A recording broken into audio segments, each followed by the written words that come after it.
Do the land acknowledgement at first. So acknowledge and recognize that we are on Treaty 1 territory.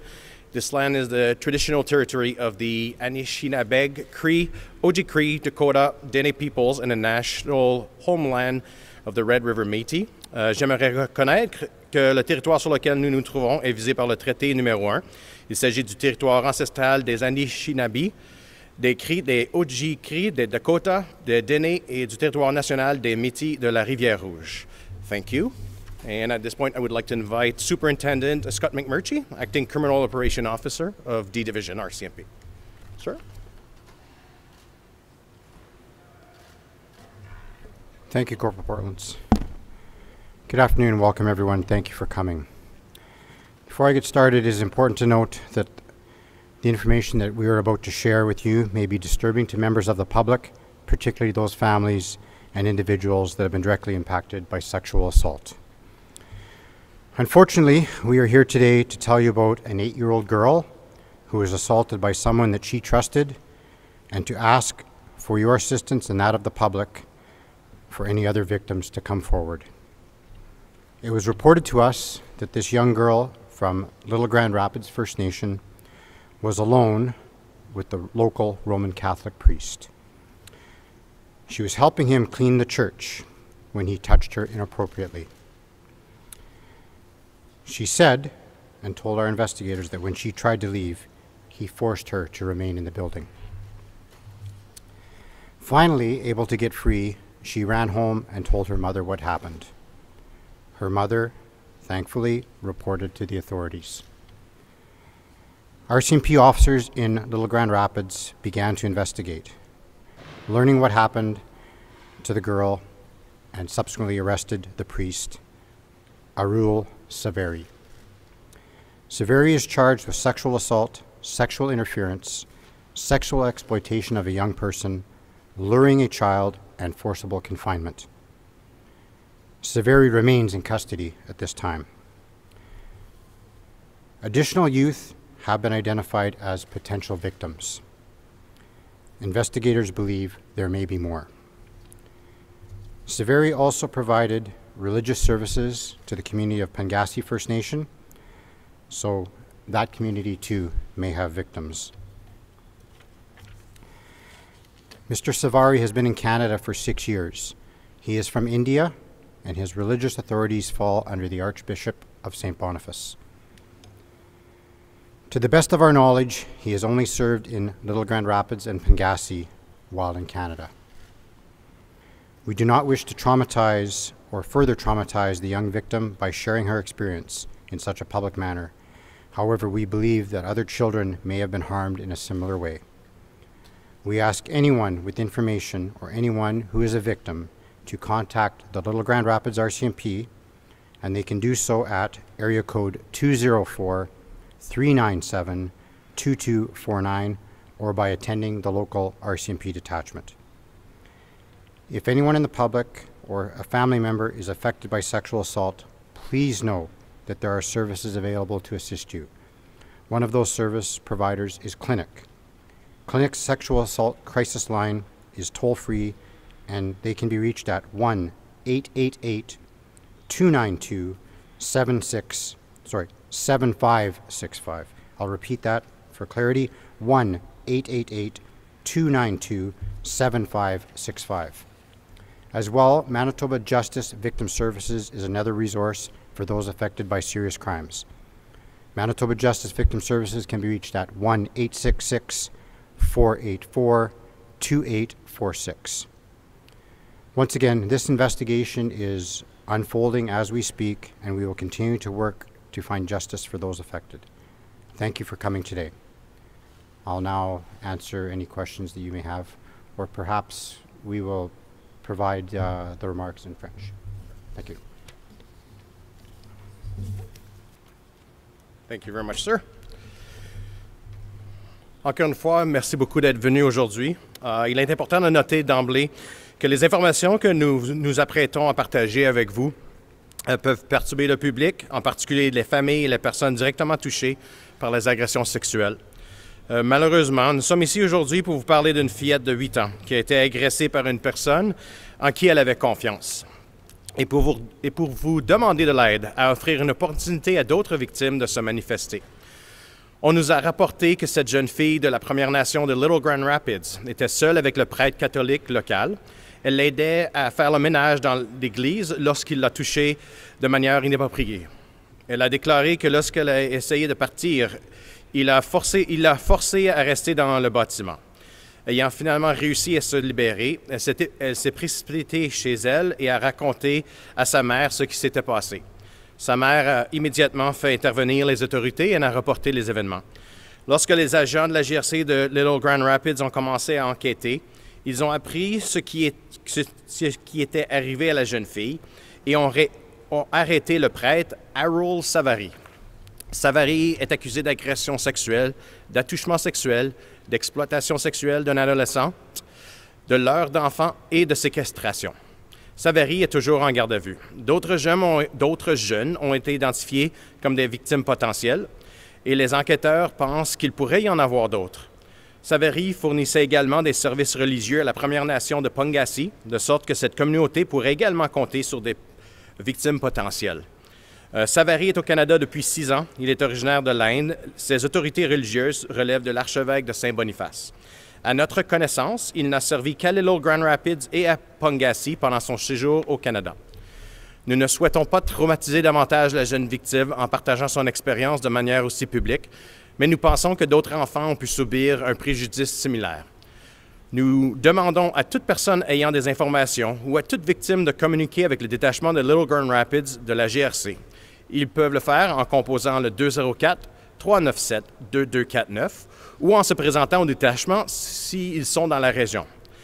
Si vous ou votre famille êtes touché par une agression sexuelle, sachez qu'il existe des services pour vous aider. L'un de ces services est Clinique. Vous pouvez appeler gratuitement la ligne d'aide aux victimes d'agression sexuelle de Clinique au 1-888-292-7565. Les services aux victimes de Justice Manitoba sont une autre ressource pour les personnes touchées par des crimes graves. Ils sont joignables au 1-866-484-2846. L'enquête est toujours en cours et nous continuerons à travailler pour que justice soit rendue aux personnes qui sont concernées. Encore une fois, merci beaucoup d'être venu. At this point, if you have any question, Superintendent McMurchy is right here. If any question are in French that would like to be answered in French, I'll be available as well. Superintendent McMurchy, you said that additional police have been identified as potential victims. How many, and can you elaborate on that statement? Like I said, this is early stages of this investigation. My understanding is there are multiple victims or multiple potential victims. Their information is being gathered as we speak, so I don't want to commit to a specific number for that reason. Yes, since of course Little Grand Rapids is a very close-knit community, remote community, so through the community is aware of an investigation that's ongoing, and as a result of that awareness, there have been other people have contacted the RCMP.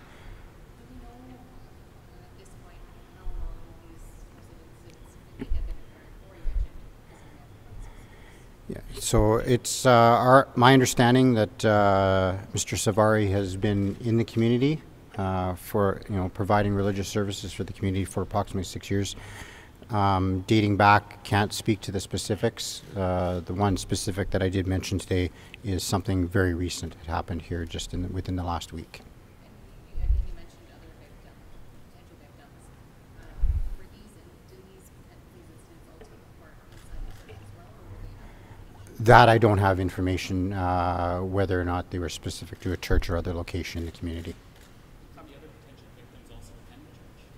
That is my understanding. There's religious connection with all the victims. Can you tell us how long this suspect, how often he was in the community, how much time he was spending there? It said he's from Winnipeg, but I'm assuming he was traveling back and forth. Yes, like many people, I'm a bit of an assumption my part is that he travels back and forth to the community, so he may be in the community for periods of time, providing religious services to the community. I am aware that he does have a residence in Winnipeg. Our colleagues in the Winnipeg Police Service have also been advised of this situation, so any follow-up regarding any activity in Winnipeg will be done by them. Again, can't speak to the periods of time that he would be in and out. I say this is a very, very fresh and unfolding investigation. Was he previously in interviews? To my knowledge, I have no previous information to indicate that he is previously known to investigators. And do you know if he works in churches locally as well, like here in Winnipeg? That I also do not know at this time. RCMP believe it's possible there are other victims outside of these two. It'd be difficult to speculate. There is potential for that, of course. Again, we're sharing our investigation with our police partners, and I'm sure that they will be looking into any unsolved or victims that may come forward within other communities. With this investigation, like, travel internationally, if you said he came from India, is there any chance of RCMP corresponding with authorities in India to see if there's prior accusations or? Yes, that will be part of the ongoing investigation in terms of his background and travel. As stated, he's been in Canada for, to our knowledge, 6 years. Where he's been previous to that, that's pertinent information that our investigative team will have to gather, and that may include contacting police authorities in India.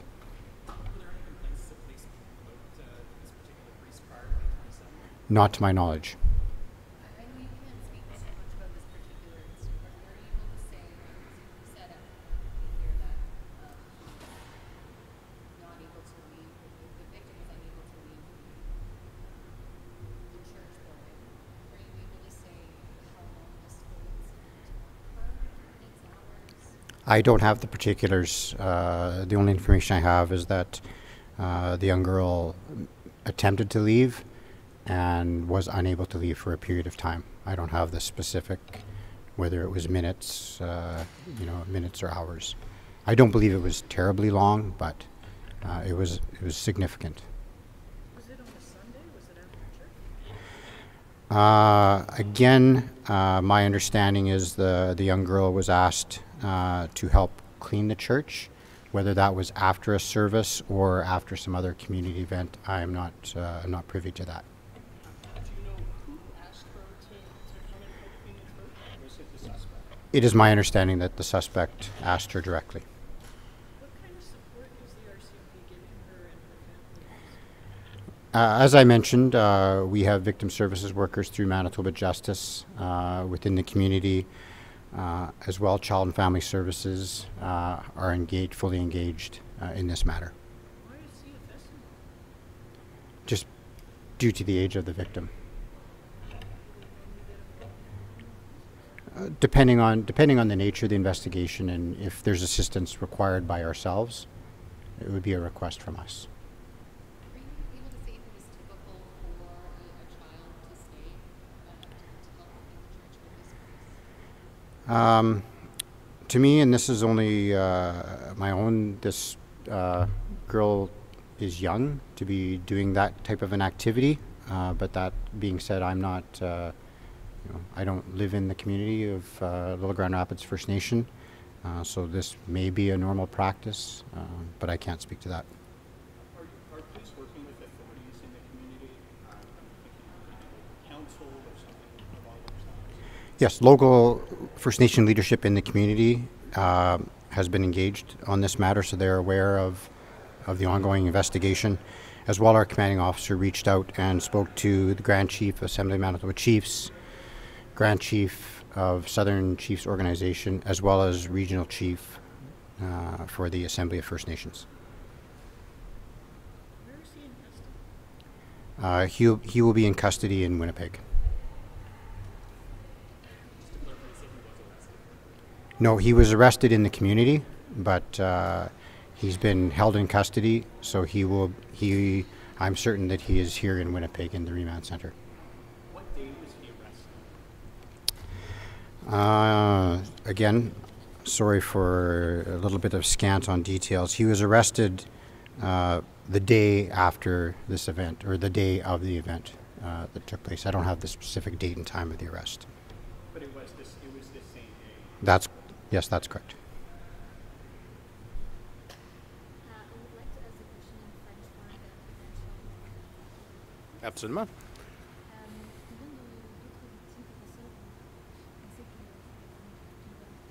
C'est dur à dire. À ce point-ci, l'enquête est encore très jeune. Donc, nous avons identifié des victimes potentielles et il y a des victimes aussi qui se sont présentées à la GRC, qui ont raconté leur histoire. Un nombre exact, c'est pas vraiment quelque chose qui est possible à ce moment-ci. Et c'est un petit peu aussi pour ça qu'on fait ça aujourd'hui. C'est que peut-être à l'extérieur de cette communauté-là, il y a d'autres victimes. Donc, avec votre aide, évidemment, on va peut-être aller chercher d'autres victimes qui pourraient en fond, prendre cette opportunité pour identifier un crime, puis on va pouvoir continuer l'enquête.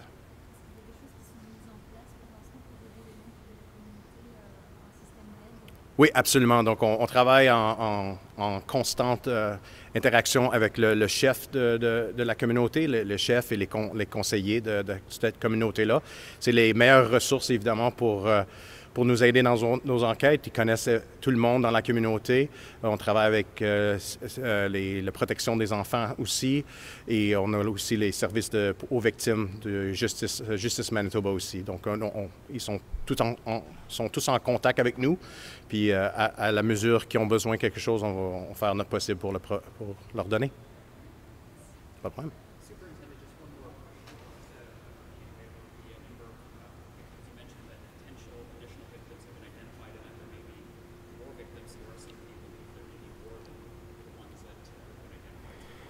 Yes, that's correct, and that is one of the reasons why we're holding this press conference today, is to ask the public, not only from the communities of Little Grand Rapids and Pangasi, but if there are victims within Winnipeg or elsewhere that may be victims of this particular individual, to please come forward.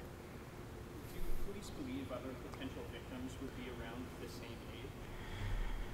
Or is there an age range? I don't have that information at this time, unfortunately. I have a question about the sexual exploitation charge and the child. Why is the charge proposed? This is all part of the investigation. It will be based on the information that was provided by the victim that would lead investigators to, in that direction, in consultation with Crown, Provincial Crown, to lay those appropriate charges. Would that be him inviting her to the church and preventing her from leaving the church? Potentially, yes. That wraps it up. Thank you, sir. Thank you, folks.